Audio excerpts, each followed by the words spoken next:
Hi creative friends, this is Soraya and thank you so much for being here. So I've been working on some backgrounds because I found a stack of papers that I think is Bristol paper, and so I said, I have this huge stack, so I made some like tea soaked collage, and I've just been playing and experimenting and just having fun. So I thought I'd make a video. I don't know if it's going to be one video or a series, but before I dive into this, I do want to talk about brushes for a minute because I was asked a question, did I make a video on what brushes I use, or can I give any information on the brushes that, somebody should use? So I'm just going to tell you what I learned. Basically, just me taking classes through the years, and mostly when I went on an art retreat with artist Connie Solera. So I used to use short brushes, and I still do sometimes. Like, I do have a few short brushes over here. But when I went to Oaxaca, there was an art supply list, and Connie gave us some very specific brushes that she wanted us to buy. It was like a whole set of them, actually. And I started using long brushes. So basically, what you want to do is you want to find a brush that you feel very comfortable with, because you want your brush to be an extension of your arm. So let me just explain it the way I understand it. So just say you're holding your brush. I mean, however you're holding your brush, that's up to you. You could hold it like this, you could hold it like this, that's up to you. But you want, like, and this is very difficult because you're not really seeing my arm, but basically you want your brush to be an extension of your arm, because whatever movement you're going to be making with your arm, you want your brush to follow. So you want to feel just very, very comfortable with whatever brush you choose. So it's kind of like it wouldn't, I don't think it would really work if I told you like the brushes I use, because you want to go to an art store and you want to try out different brushes. Just, you don't have to like try them out like with paint, but just try them out with the movement. Like, see, does it feel comfortable to me? Does it feel like, I can like paint with this, like get my marks on the paper, because you want to feel confident, and you want your brush to be expressive. And what it's expressing is the movement of your arm. So, you can tighten it up by holding it like this way, like you would a pencil. And then you can like loosen it up by like holding it like this. So you want your brush to feel as if it's an extension of your body. And yeah, so when I went to Oaxaca, I became very comfortable with using long handled brushes. So I have like a few. I think I have Winsor and Newton. I have oh my god, Creative Mark. I have Royal, God, I don't even know how to say their last name. It's like Langernickel. I'm probably not saying that right. I think it's German. So basically what I do is I just go and I actually go to the art store. You don't have to buy it at the art store. You can like write down the brushes that you want, and if you can find them cheaper, say at Dick Blick or online or whatever, on eBay or wherever. But it's just really helpful if you go to a physical art store and then just try out different brushes, and you want to see like, hey, like what kind of movements can I make, etc., etc. So anyways, you guys, if you have any questions on that, just leave them for me and I will be very happy to answer them. But I'm just going to put these off to the side here because I'm not going to use these right now. And basically I'm gonna bring these up really close so you can kind of see like the delicious stuff that's going on. And I'm sorry guys if you can hear that, that's Piper chewing on a bone. I don't think it's gonna be too distracting. And there we go. So I'm just loving like so much of this, you guys.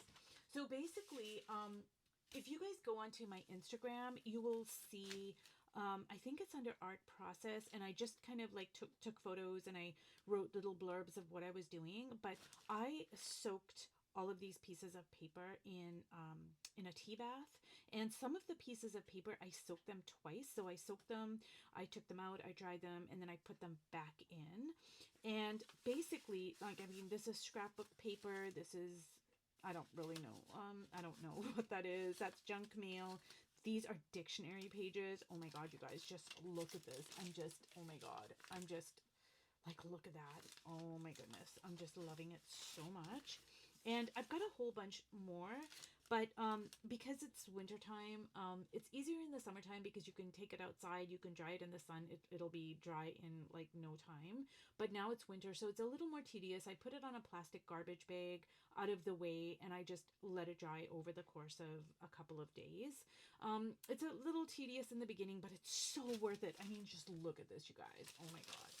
So anyways, what I'm going to do is I'm just going to show you how I kind of start off a background. I posted a short a couple of days ago where I did it, but you can't really see a lot in a time lapse. It's cool to see the progression being so fast, but you can't really, you don't really know how to do it.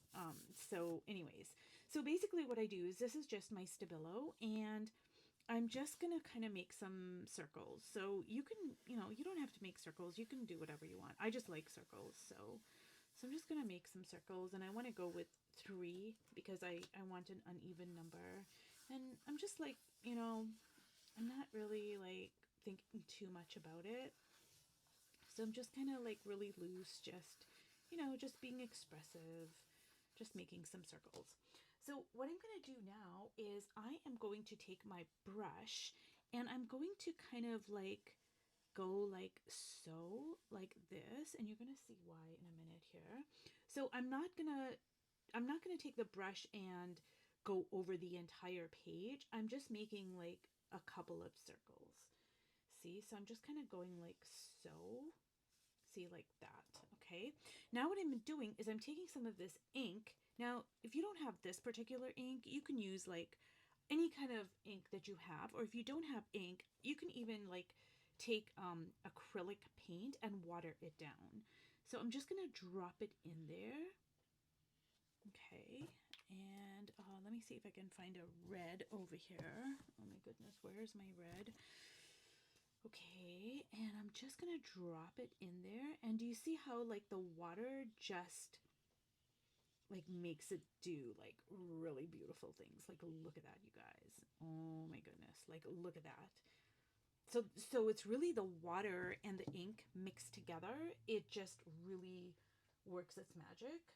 Like, do you see what I mean? Like I don't even have to like do much. I'm just letting the water and the ink kind of do their thing. Okay. And now what I'm going to do is I am going to, I think I'm going to add some, I don't know if I want to add some yellow. Do I want to add some yellow? You know what? I might add some pink. And I'm going to add some pink here. And I might still add some yellow, but I think I'm just feeling this kind of luminous opera here. So basically, I'm just kind of like,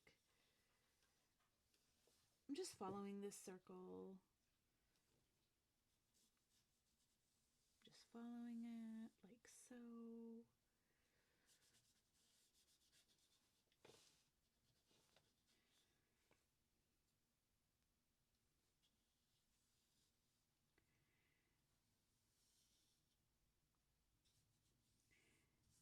And I'm not really concerned about like, oh, am I making a full circle? I'm really not. I'm just kind of like being very loosey-goosey about it. And I think now what I'm going to do is I am going to add some yellow. But do you see like how luscious and juicy this is? Now, I think for this to kind of have this sense of immediacy, I allow things to naturally dry. Now, when I make my time lapses, I do use my what is my drying I don't, you guys, I'm so sorry. My brain is like totally being weird. Um, I'm using my drying tool. I don't know what it's, I can't remember what it's called. That's kind of crazy, but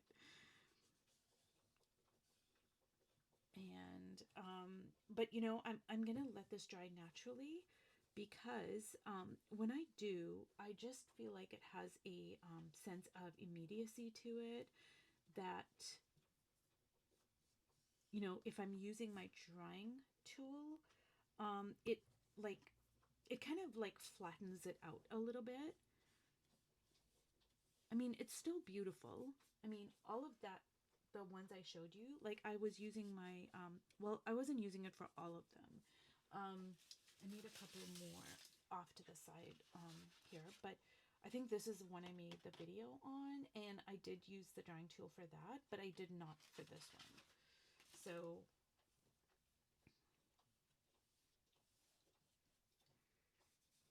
and oh, let me see. So I'm really loving that. Like it's so juicy. Oh my goodness. So now I'm just gonna go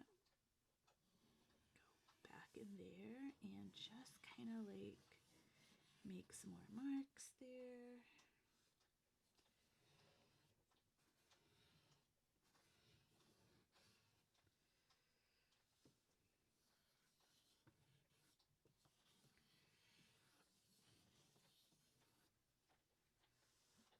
And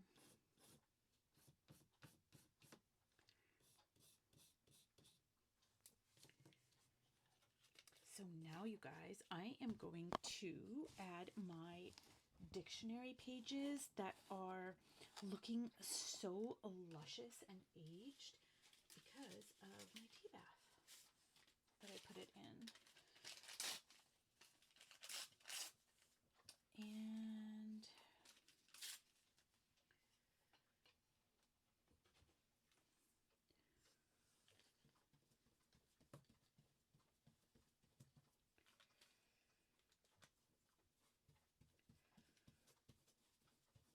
so, you guys, I am thinking of so many different ways to use this, like these dictionary pages, and just all my collage, really, not just the dictionary pages.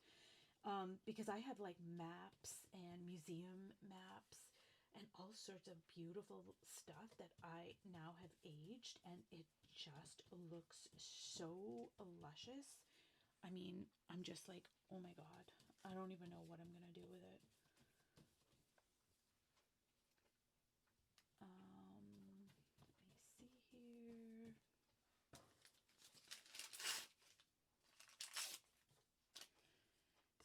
And so basically what I'm trying to do in this first layer is I'm trying to cover up all the white. I have done other ones where I left some of the white to show through, but I'm just kind of feeling like, hey, I want to cover up all the white here. Yeah, let me take this out here.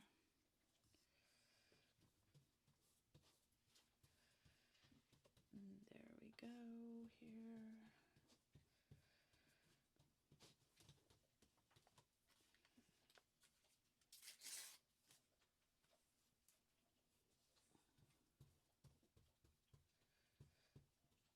And see, I'm dragging some of that ink, even though I, you know, it's like I spread it out and it's kind of dried, but see, there's some, oops, there's some in my brush, and I'm just like dragging it through the collage here.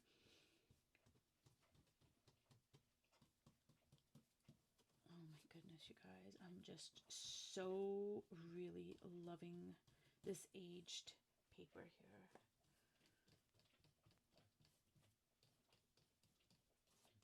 Okay. And I think what I want to do now is I'm gonna like mix my chalk paint, like a lighter color. I just kind of want to, I want to bring some lights and I want to bring some darks. Now this is dark over here, the red, but I think I want to bring in a little more dark, like my Payne's Gray. Just because I want that like super dark and super light, like a kind of like the juxtaposition of the two. Otherwise, like I get too many middle values, and I just personally I don't like that. Now, this is a personal choice, you guys. Some people they like middle values. For me personally, I just like the drama. So yeah, it's just, there's no right or wrong. So it's just a personal preference. And so I want, do you see how I'm like smushing it in there, but I'm letting I'm letting the Stabilo lines show through. So I want I want the marks to show through. I want the juiciness. I want I want the messiness of it. I want the juice, you guys, honestly. And now what I'm going to do is get some of my paint spray here. And I'm just going to use my finger, actually. I'm just going to make some dots here.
Ooh, well, you guys, I'm really liking where this is going. I'm gonna get my graphite Stabilo here, and I just kind of want to make some marks here, gringe it up a little bit.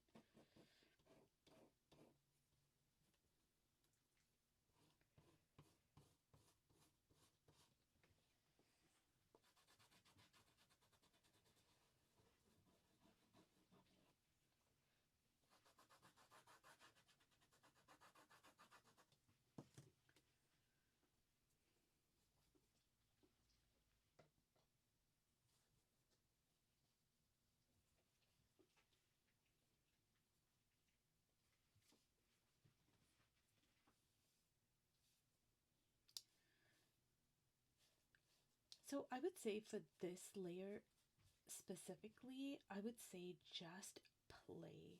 Just have fun, be curious, just adopt a beginner's mind attitude like, hey, if I do this, I wonder what would happen. Because I mean, this is your first layer.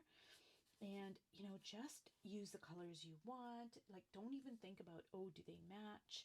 Do these colors go? Just don't even think about any of that stuff. Like, just kind of let loose, you guys. Just have fun, let loose, and just play. And just be in a state of, I don't know and I don't have to know. That's like the best state to be, you guys, honestly. Okay, so I am going to let this dry and come back to it. So if you've watched all the way to the end, thank you so much. And I hope that this has been helpful, and I will see you in my next video. Bye.